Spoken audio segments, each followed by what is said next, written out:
देखिए, भारतीय जनता पार्टी स्वस्थ लोकतंत्र में विश्वास रखती है और अब तो चुनाव डिक्लेयर हो गया है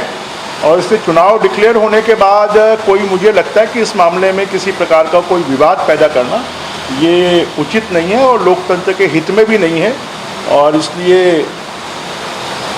हम इस बात का विश्वास करते हैं कि वहाँ पर निष्पक्ष चुनाव होगा और सब लोगों को निष्पक्ष तरीके से चुनाव लड़ने का मौका मिलेगा। ये सरकार बातें तो बड़ी बड़ी करती है कि जीएसटी बढ़ गया, छत्तीसगढ़ की आर्थिक स्थिति अच्छी है,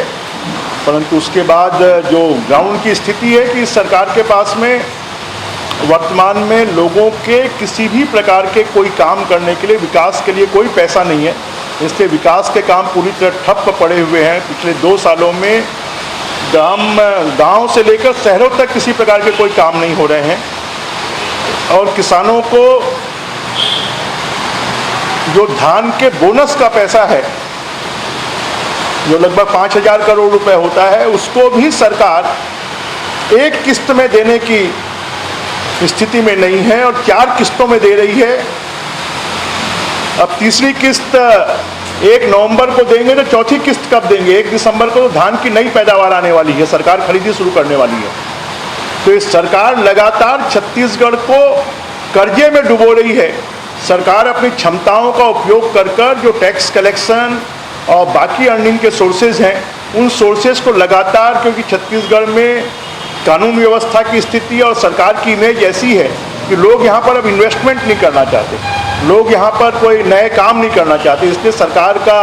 जो रेवेन्यू है वो भी लगातार कम हो रहा है। और सरकार कितनी नई योजनाएं ला रही है कि सरकार ने कि सरकारी ज़मीन बेचेंगे, नगर निगमों की ज़मीन बेचेंगे, आज उसको भी कोई खरीदने तैयार नहीं है क्योंकि सरकार की विश्वसनीयता समाप्त हो गई। देखिए, कांग्रेस के राज में, वर्तमान सरकार के राज में कोई भी सुखी नहीं है और सबसे ज़्यादा दुखी तो कोई है तो किसान है, क्योंकि किसान को 2500 रुपये धान की कीमत का भुलावा देकर और किसानों की बाकी सभी सुविधाएं छीन ली गई हैं। किसानों को बिजली ठीक से नहीं मिल रही है, ठीक से सड़कें नहीं मिल रही हैं, स्कूल की बिल्डिंग नहीं मिल रही है, सामुदायिक भवन नहीं मिल रहे हैं, विकास के काम नहीं हो रहे हैं और साथ में किसानों को जो कृषि के लिए, आदानों के लिए सब्सिडी मिलनी चाहिए, बीज की सब्सिडी, खाद की सब्सिडी,